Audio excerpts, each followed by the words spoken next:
Ferguson, more violence overnight, dozens of people arrested as those protests got out of control again. Another police car set on fire.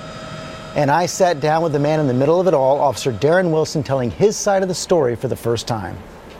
I used my door to try and push him back and yell at him to get back. And again, he just pushed the door shut and just stares at me. And as I look back at him, all of a sudden, punches start flying.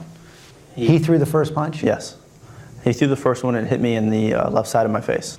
I just know there was a barrage of swinging and grabbing and pulling for about 10 seconds. At some point, he was actually in the car physically, like he had ducked his head and came into the vehicle with me. Where's your gun at that point? I keep it on my right hip. Mm-hmm. I take it out and I come up, I pointed at him. And when I said, get back or I'm going to shoot you. And then his response, immediately, he grabbed the top of my gun. And when he grabbed it, he said, "You're too much of a to shoot me." And while he's doing that, I can feel his hand trying to come over my hand and get inside the trigger guard and try and shoot me with my own gun.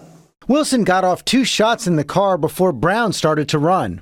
And after I fired that shot, I look over. He's running. It went off that time. It did go off that time.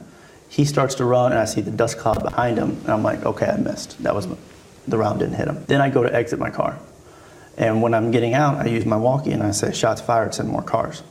And I start chasing after Michael Brown. You described Michael Brown, when you saw him in that moment in the car, as a demon.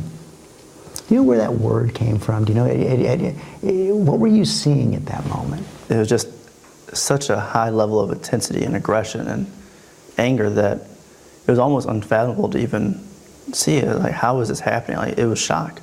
And you're positive you'd have that exact same reaction if he were white?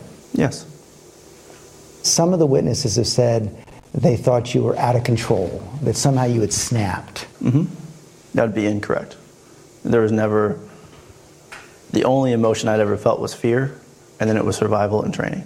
We know from the autopsy reports that no shots went into Michael Brown from the back. Mm-hmm. Did you fire any shots when he was running away? No. So you only fired to his front? Correct. As you know, some of the eyewitnesses have said at that moment when he turned around and put his hands up. That would be incorrect. No way? No way. Some witnesses have also said that they actually saw you stand over him and shoot in the top of his head. That would be incorrect. And he's down now. Yes. You know he's dead? Yes. They tell you afterwards, there's going to be times you'll remember where it's fast, sometimes where it's slow. Well, that was the point of the slow motion for me, and I saw the face that he had go blank. Everything was just blank. And I knew immediately that he had passed. And what'd you think? I need help. I got back on the radio and I said, send a supervisor in every car we have. You'd never even shot your gun before, and now a man is dead. Mm-hmm. Does that put you in shock? What is it, what's going through your mind at that point? What are you feeling at that point? Shock would be a good way to describe it. And there's not a cop out there who goes out there and I'm going to use my gun today. No one wants to. No one ever wants to do that. And it just happened, and it happened in a minute. The Brown family came out with a statement where they said, "We are profoundly disappointed that the killer of our child will not face the consequences of his actions." What do you think when you hear that? I think those are grieving parents who are mourning the loss of their son. They're saying that you have to face the consequences of your actions. Mm-hmm.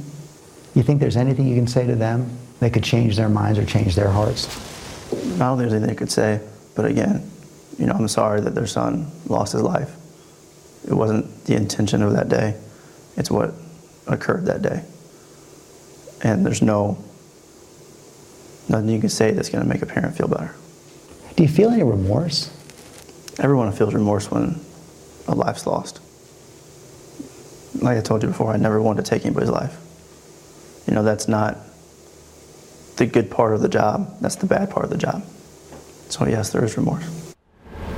George, as you know, a lot of reaction to the interview, and people not only listening closely to what he said, but how he said it, and many people are questioning his demeanor. Yeah, he's very straightforward, very clinical in describing what happened. He's been telling exactly the same story since he first went back to the police station that afternoon. But you're right, not a lot of emotion bubbling up there. He sees himself simply as a police officer doing his duty that day, and he's not going to give much more than those facts. And in fact, he told you he just felt that he was doing his job. And because of that, he says he has a clean conscience.